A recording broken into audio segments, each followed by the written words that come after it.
Meus irmãos, graça e a paz de Jesus a todos.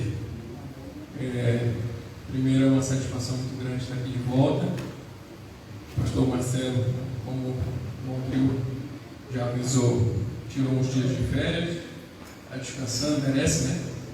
Cobertura espiritual aí, todos nós, graças a Deus, nosso pastor tem nos ajudado muito e merece sim tirar um tempo para colocar as ideias em dia, né? Deixar refrescar um pouco o processador, né? Quem tem de informática sabe que o processador estressado não faz tarefa nenhuma, né? Tem que deixar ele dissipar a energia. Mas tudo bem. Ele me pediu para que eu estivesse hoje aqui com os irmãos para trazer a palavra do Senhor e é um prazer, uma satisfação gigantesca estar aqui para compartilhar o que Deus tem falado comigo, com os amados irmãos. E é uma reflexão breve, tá, meus irmãos? Uma reflexão breve. Eu creio que vai ser muito edificante para nossas vidas. Bem, eu gostaria de pedir que vocês abrissem as Bíblias, as suas Bíblias, por favor, no livro de Mateus, no capítulo 19. Por favor. Mateus 19.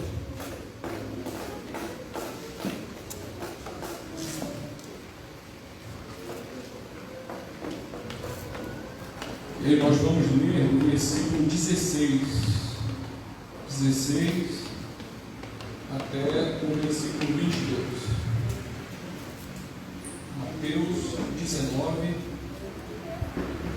verso 16 ao 22. Tem que para os irmãos acharem.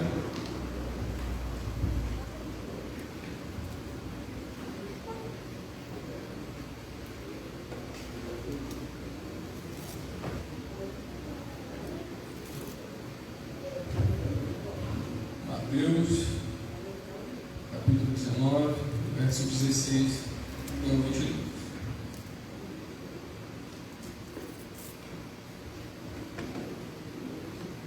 Essa é uma história muito conhecida nossa, né? Que é a história do jovem rico.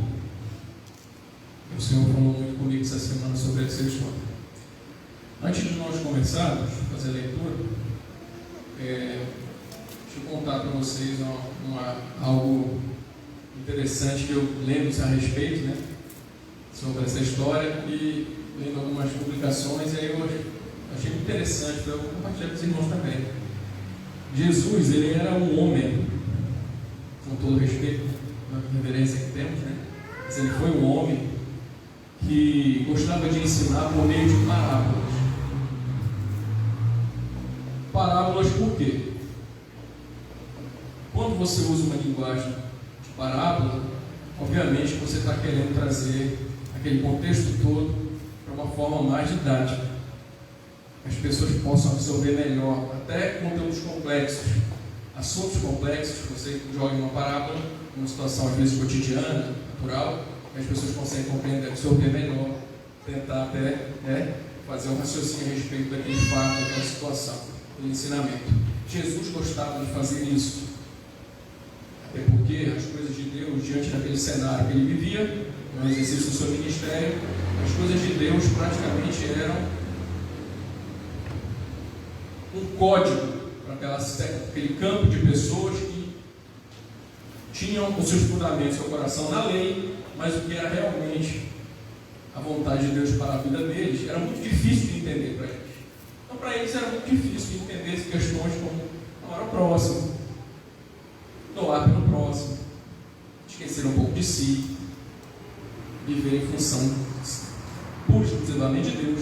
Então, essas eram situações para aquelas pessoas daquela época e para nós hoje também são muito difíceis. Porque se não fossem difíceis, a maioria das pessoas que estão nesta terra teriam entendido que o vazio que está aqui dentro só é preenchido por uma pessoa, que é Jesus Cristo. Tem entregado suas vidas a Cristo há muito tempo, mas continua nebuloso para muitos. Então Jesus usava essa linguagem de parábolas para isso. Só que nesta história, esta especificamente não é uma parábola. Isto de fato aconteceu. E o Senhor Jesus Cristo achou por bem de usar essa situação real no seu dia a dia para ensinar algo muito importante para aquelas pessoas e para nós. Porque a Bíblia ela é atemporal, ela não obedece critérios de tempo. Ela foi ontem, né? A palavra de Deus é hoje e será para sempre. A mesma coisa, se renovando todos os dias, para nos ensinar. Ok, meus irmãos? Então vamos ler lá, por favor, por gentileza, o livro de Mateus, capítulo 19, versículo 16 em diante. E eis que, aproximando-se dele um jovem, disse-lhe: Bom mestre, que bem farei para conseguir a vida eterna? E ele disse: Por que me chamas de bom? Não há bom senão um só, que é Deus. Se queres, porém, entrar na vida, guarda os mandamentos. Disse-lhe ele: Quais? E Jesus disse: Não matarás, não cometerás adultério, não furtarás, não dirás falso testemunho, honra teu pai e tua mãe, e amarás o teu próximo como a ti mesmo. Disse-lhe o jovem: Tudo isso tenho guardado desde a minha mocidade. Que me falta ainda? Disse-lhe Jesus: Se queres ser perfeito, vai, vende tudo que tens, dá-o aos pobres e terás um tesouro no céu, e vem e segue. E o jovem, ouvindo essa palavra, retirou-se triste, porque possuía muitas propriedades. Senhor Deus, muito obrigado, porque o Senhor nos dá a oportunidade de estar vivendo, entendendo, estudando a Tua palavra, Senhor, em tempos muito difíceis, onde a Tua vontade muitas vezes tem sido negligenciada por muitos, mas a Tua palavra está aqui, Senhor, e ela é lâmpada, continua sendo lâmpada para nós, para iluminar nossos caminhos. Nos ajuda, Senhor, a entender, a dar o devido crédito que a Tua palavra merece, e possamos vivê-la, Senhor, em nome de Jesus. Amém.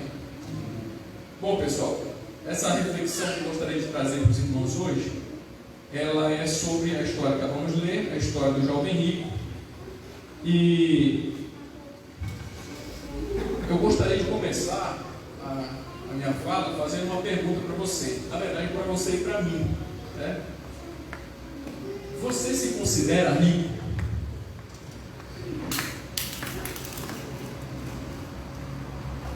Porque parece, em algumas situações, parece que é uma pergunta muito, como eu poderia dizer, muito restrita a uma imagem da riqueza, né?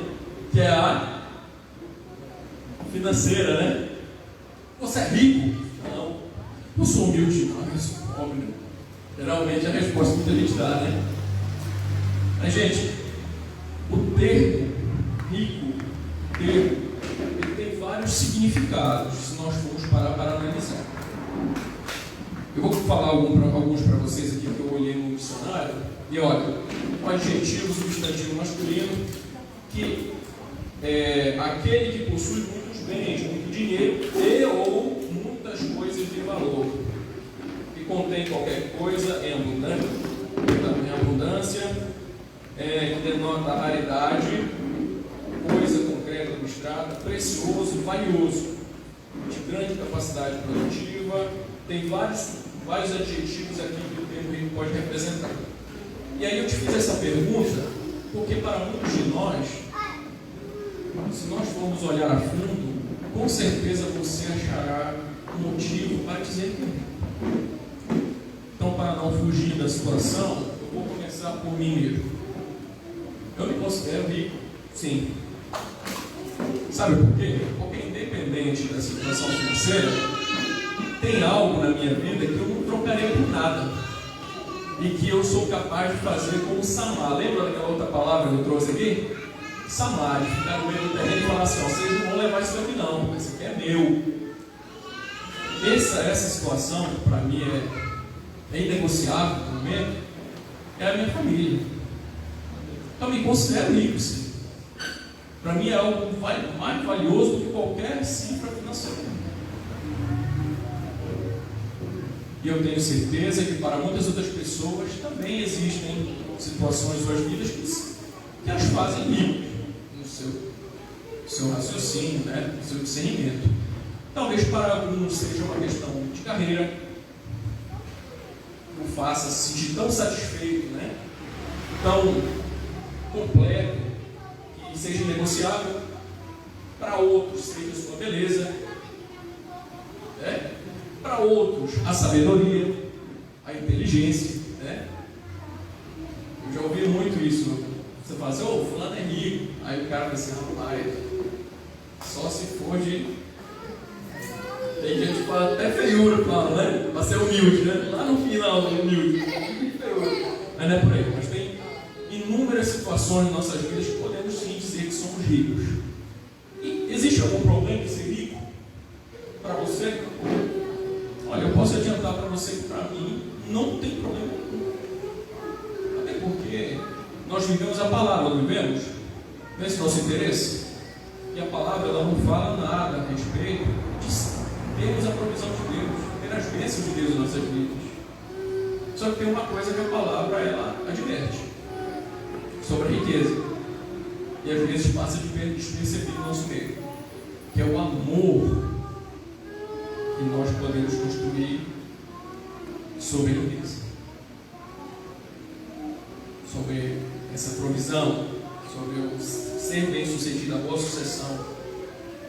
E nós vamos nos deparar nessa história com um personagem, na verdade não um personagem, um indivíduo, que se encontrou nesse dilema, que era o jovem rico. A Bíblia não fala muito a respeito dessa pessoa, não dá muitas características, mas já deixa algumas situações que nos falam um pouco sobre ele. E eu queria falar com vocês aqui. A Bíblia não descreve muitos detalhes do jovem rico, mas onde essa história é retratada, existem alguns fragmentos ali que a Bíblia deixa para nós que nos mostram algumas situações. Por exemplo, em Lucas, capítulo 18, verso 18, você pode observar na linguagem, vamos ver, meus irmãos, por gentileza, olha lá, Lucas, capítulo 18, no verso 18. Essa história é retratada na palavra de Deus em alguns lugares, né? Alguns deles são Mateus, Marcos e Lucas. Então, em Lucas, capítulo 18, verso 18, diz assim, voltando na história do jovem rico. E perguntou-lhe um certo o quê? Um certo príncipe.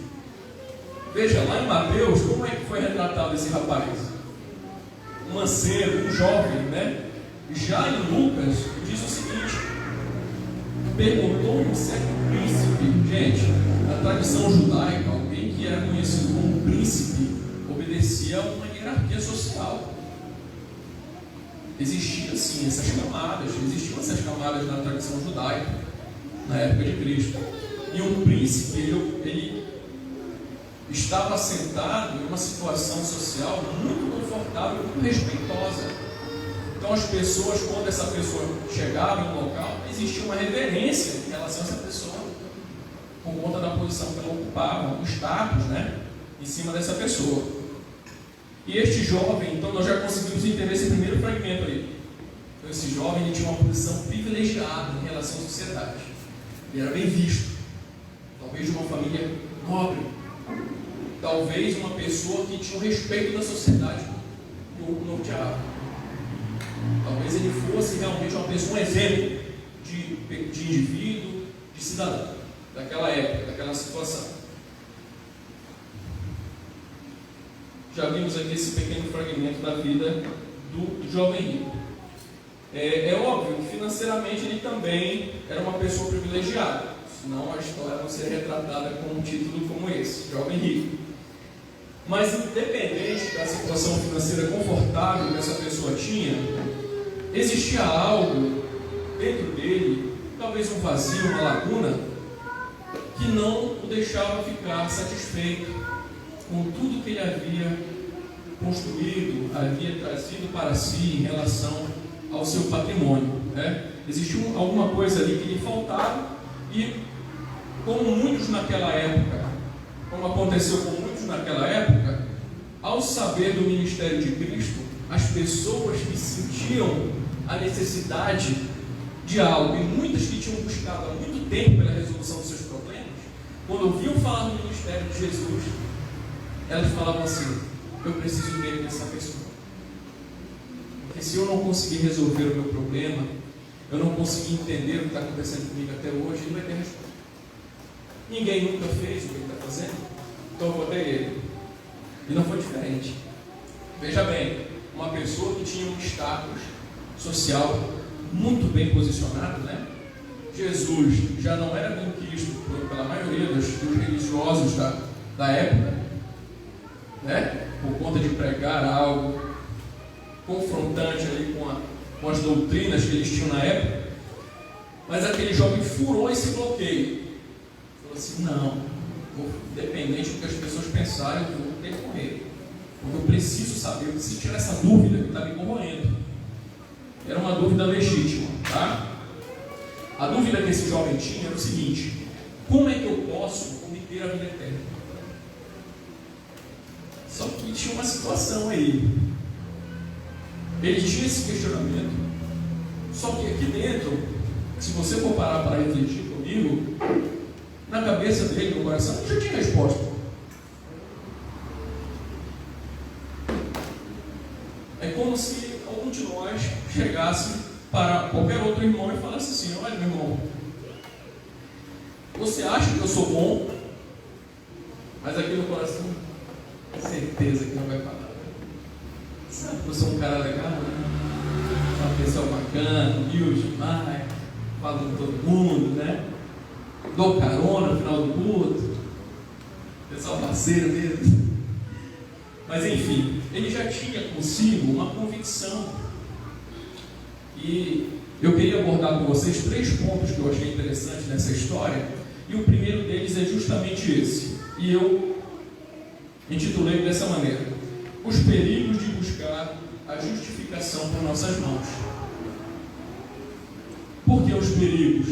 Porque, meus irmãos, quando tratamos do coração humano, a própria palavra adverte que ele é um coração muito volátil, às vezes dado a sentimentos, às vezes dado a nossas emoções, e às vezes dado à própria razão humana, que em outros casos nem obedece o que Deus tem para nós. Então, quando nós temos já essa propensão a talvez errar, a cair, a querer resolver tudo, quando nós temos essa situação diante de nós, é extremamente valioso que nós estejamos vigiando todo dia. Que eu e você tenhamos a consciência que nós não podemos deixar de vigiar nenhum instante, porque a qualquer momento eu posso achar que eu tenho controle da minha vida de novo, de tudo, que eu posso resolver tudo, que não há necessidade que outra pessoa resolva para mim. E aí, infelizmente, a armadilha está colocada, né? Existe um espaço para o egocentrismo, existe um espaço para o egoísmo.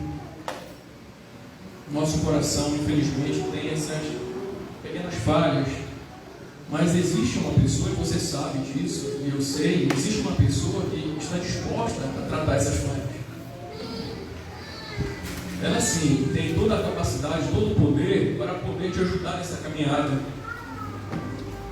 e te fazer entender que existe sim essa situação perigosa, que você achar que pode resolver tudo, mas Ele quer te dar um conforto de resolver para você também, de te ajudar nessa jornada sua. Vivemos uma luta constante ainda hoje, que é a luta contra nós mesmos, em algumas situações, vontades, impulsos, o próprio orgulho, que muitas vezes nos levam ao engano, nos fazendo achar que detemos o controle de tudo. Mas, gente, eu tenho algo a dizer aos irmãos que eu também achei que me chamou muita atenção nas minhas leituras, que é que a salvação ela não pode ser comprada.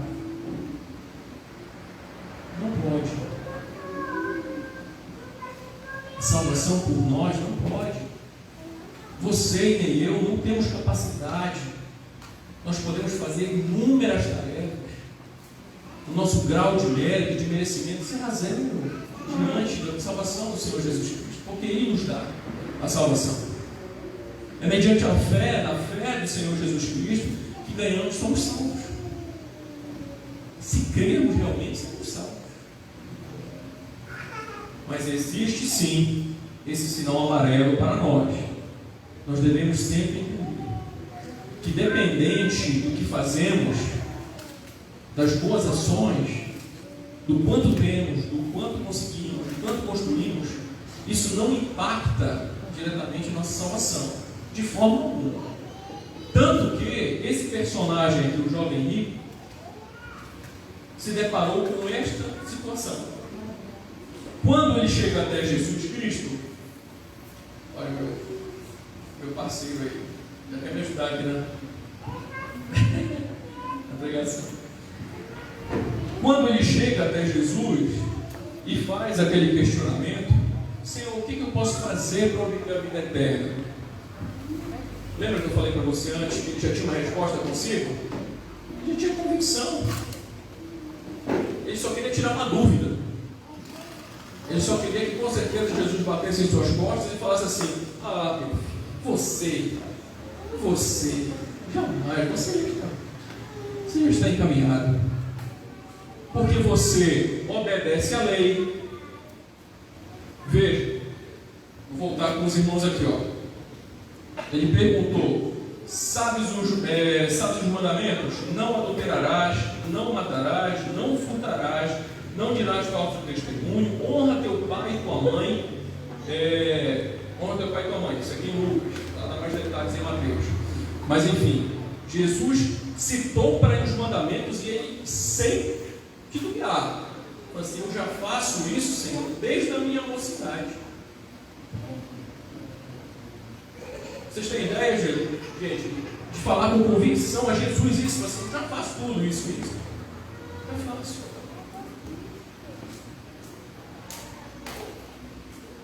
Só que ao mesmo tempo que ele tinha a convicção de fazer tudo que a lei mandava fazer, isso tudo não era suficiente para deixar o seu coração em paz. E ele sabia em seu coração que faltava algo. Sabia em seu coração que faltava algo.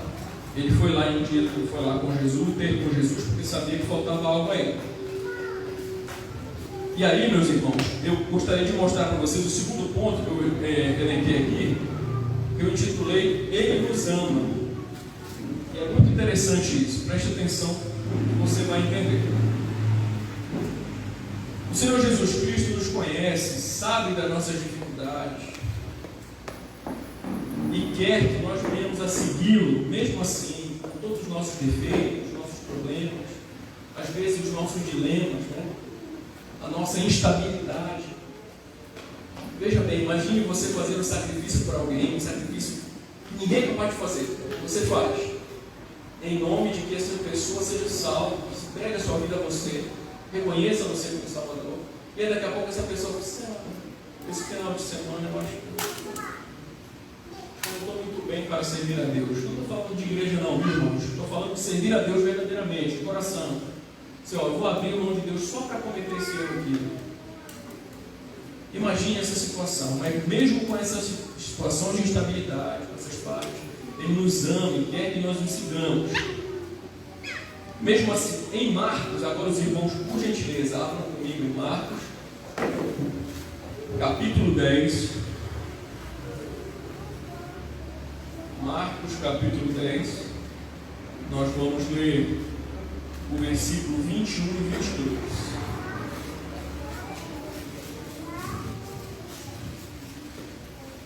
Marcos capítulo 10, versículo 21 e 22.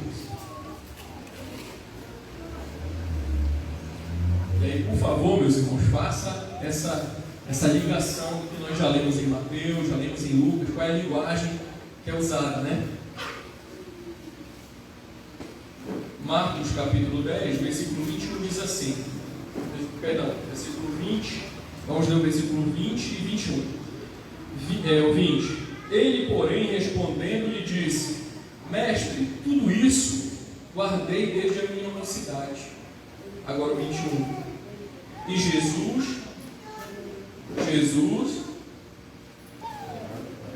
olhando para ele, veja bem, aí nós temos uma diferença no discurso, que é a diferença. Veja só, em Marcos ele fala: e Jesus, olhando para ele, o amou e lhe disse: falta-te uma coisa, vai, vende tudo quanto tens, dá aos pobres e terás o tesouro no céu, e vem e segue. Pessoal, aqui ó, aquele jovem, ele sabia que faltava algo, sabia, talvez ele não quisesse admitir. Isso é uma realidade nossa. Às vezes eu e você temos situações lá dentro que são difíceis de serem colocadas para fora e tratadas. Às vezes nós colocamos o cadeado, jogamos a chave fora. Mas você e eu sabemos que elas estão ali, que às vezes precisamos nos tratar daquela situação.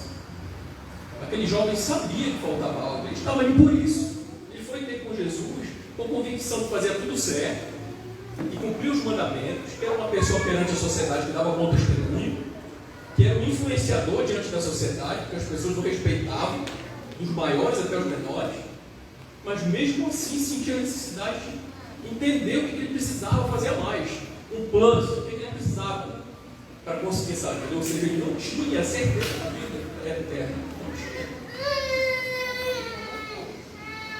E aí a palavra do Senhor diz agora em Marcos aqui, que Jesus, olhando para ele, quando ele fez o questionamento, ele falou assim: Jesus, eu já fiz tudo isso desde que eu era mais novinho. Aí Jesus olhou para ele, diz Marcos, e disse assim: o amou, e disse: faz isso, isso e isso. Jesus disse para ele: o que você precisa é fazer isso, isso e isso. Não falou para ele com um tom de quem quer constranger.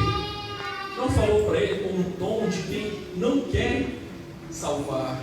Falou como filho, independente do que você acha que você não pode, não está fazendo de errado. Eu amo, eu vou te mostrar. Você precisa fazer isso, isso, isso. Precisa tratar no teu coração aquilo que tem sido um impedimento para conseguir a vida eterna. No caso do jovem rico, é muito claro na história que era o amor dele pelos seus bens, pelo patrimônio que tinha construído. E eu imagino, irmãos, que não foi pouco patrimônio, viu? Porque pela disposição daquele jovem de ir até Cristo, falar com o Senhor, como eu disse há pouco, abrindo mão até da supervisão dos maiorais da lei daquela época, porque não era interessante para qualquer pessoa ter com Jesus, né? Já era motivo de crítica. Abrindo mão de toda essa imagem, ele vai até Jesus com essa vontade de coração, essa certeza de que Jesus teria a resposta. Só que na hora da balança, infelizmente, o outro prato pesou mais, infelizmente. Mas Jesus, eu quero que você grave muito bem isso, ele o amou antes de dar. Você tem ideia do que é isso? Você olhar para alguém que você sabe que vai virar as costas para você, você nunca mais verá aquela pessoa. Olha, eu vou dar a chave para essa pessoa ser salva e ficar comigo para sempre. Você sabe que aquela pessoa nunca mais vai olhar para você, ela vai virar as costas. Ela está dizendo para você assim, como aquele jovem disse para Cristo: o que eu tenho mais importante. Não dá para abrir mão para viver uma eternidade com o Senhor. Eu não posso abrir mão do que eu tenho, são muitas coisas. Eu trabalhei demais, vou abrir mão de outras coisas para conseguir essas. Como é que eu vou fazer isso? Largar tudo para seguir Deus? Não tem como. Essa atitude passava essa mensagem a Jesus, né? Mas Jesus, independente disso, o amou. O Senhor, meus irmãos, Ele conhece a mim e a você, Ele sabe cada detalhe. Antes de você falar, Ele já conhece o que vem na tua boca, Ele sabe o que está lá dentro, Ele sabe quais são as situações que vão te provar um fogo puro, Ele sabe aquilo que vai te fazer tropeçar, Ele sabe a carga que você pode suportar, Ele conhece. Mas Ele não te força a tomar a atitude que você tem que tomar. Você precisa entender, buscar em sua palavra, em oração. Nós precisamos ter esse compromisso, para que no momento derradeiro nós venhamos a tomar a decisão de fazer a escolha certa, fazer a escolha que realmente vai fazer com que o Senhor se agrade de nós. Mas Ele nos ama. E o terceiro ponto, meus amados irmãos, é outra pergunta. Estamos frutificando? Será que nós temos frutificado nessa terra? Por que eu estou perguntando isso? Eu quero fazer um paralelo com a parábola do semeador. E você não precisa ler, só para que nós façamos esse paralelo.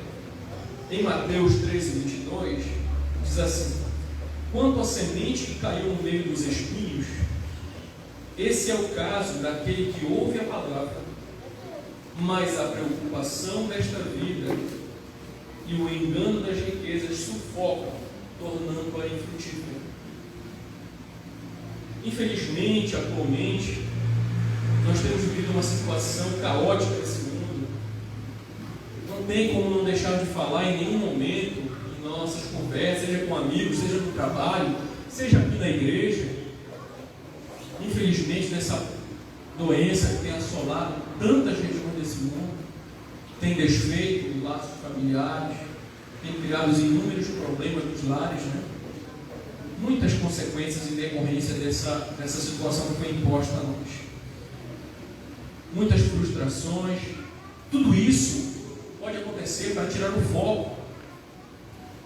Tirar o foco de mim, o meu foco, o seu foco, daquilo que é realmente importante, daquilo que é eterno. E você e eu sabemos o que é eterno. O Senhor é eterno. O Senhor Jesus Cristo é eterno. Os seus valores são eternos. A sua palavra é eterna. Esse jovem, o jovem rico, infelizmente não soube discernir e fazer essa boa medição, aferição, de entender que tudo aquilo que foi construído, apesar de ter sido com muito esforço, né? Nunca deve ser desmerecido o esforço que temos aqui nessa terra, né, para dar conforto às nossas famílias e tudo mais. Mas um dia tudo isso passará. Tudo isso vai acabar. Nós estamos limitados pelo tempo aqui. Mas existem coisas que podemos investir aqui que elas nunca passarão. O reino nunca passará, meus irmãos. Nunca. Tudo que você fizer pelo reino de Deus, não pense que é só mais um agrupamento social. Não é. Tudo que você decide aqui no reino tem implicações eternas. Decide onde você vai passar o restante da eternidade. Decide para você que é pai onde os seus filhos passarão a eternidade. Decide para você que é filho onde muitas pessoas que você pode influenciar passarão a eternidade. Então as implicações são muito mais sérias do que infelizmente, muitas pessoas estão dizendo por aí, pregando por aí, ou infelizmente deixando de pregar por aí. Uma vez eu conversava com uma grande amiga minha, e ela disse o seguinte, que o Evangelho do Senhor, ele é o Evangelho perfeito, porque ele não está só alicerçado em palavras otimistas. Ele está alicerçado em valores eternos. Amém? Ela nos confronta para que possamos corrigir nossas brechas, e agradar ao Senhor, viver uma vida digna diante do Senhor. É para isso que a palavra está aqui conosco. Nós seremos a semente do espinheiro. Nós faremos os cálculos que o jovem rico fez naquela situação, de pesar mais aquilo que está à vista do que aquilo que realmente nunca será corroído pela traça, nem o ladrão roubará, nem nunca poderá ser arrancado de nós, que é o reino de Deus. O reino nunca poderá ser arrancado de nós, meus irmãos. Glórias a Deus, amém. Você quer notícia melhor do que essa? Eu não tenho notícia melhor do que essa que eu te dá. O reino é eterno, está firmado para sempre no sacrifício de Jesus Cristo. O Senhor preparou isso para nós. Mas se nós permitirmos, como meu sogro pregou domingos atrás, permitirmos que todas as situações que aparecem hoje, como infelizmente estamos vivendo essa realidade de pandemia, e vão continuar aparecendo, se não forem formas como essa que nos aflige hoje de doença, aparecerão em outras. Ao mesmo tempo que estamos lutando aqui contra a doença, existem pessoas lá no Afeganistão que estão morando em ruínas para conseguir ler a palavra. Largaram tudo, vão para o meio de cavernas para ler a palavra. Então as aflições existem e vão continuar. E não quero aqui passar uma mensagem para melhorar ninguém, mas essas coisas tendem a piorar. A palavra nos adverte.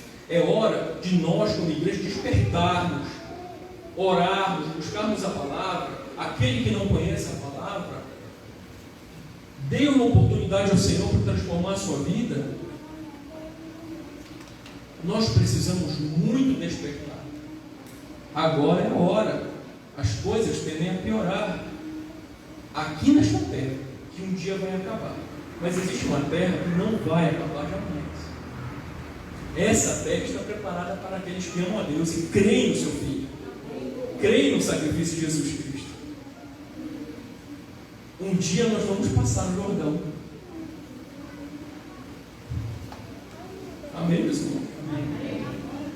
Vamos passar o Jordão unidos para viver para sempre sem nenhum tipo de dor, perda, preocupação. Vamos passar todas essas circunstâncias. Quando nós permitimos que essas circunstâncias difíceis, como essa doença e muitas outras, às vezes a frustração de não conseguir uma colocação profissional, às vezes a frustração de ter um relacionamento instável, tem muitas situações que podem nos desanimar. Quando nós permitimos que elas nos controlem, quando nós fazemos essa escolha, que foi o que o jovem rico fez, deixar com que o seu patrimônio, aquilo que ele tanto ansiava, controlar, de falar assim, ó, você não pode me largar, você não precisa ter nada. E ele falou, realmente, eu não posso largar meu patrimônio, tudo que eu tenho.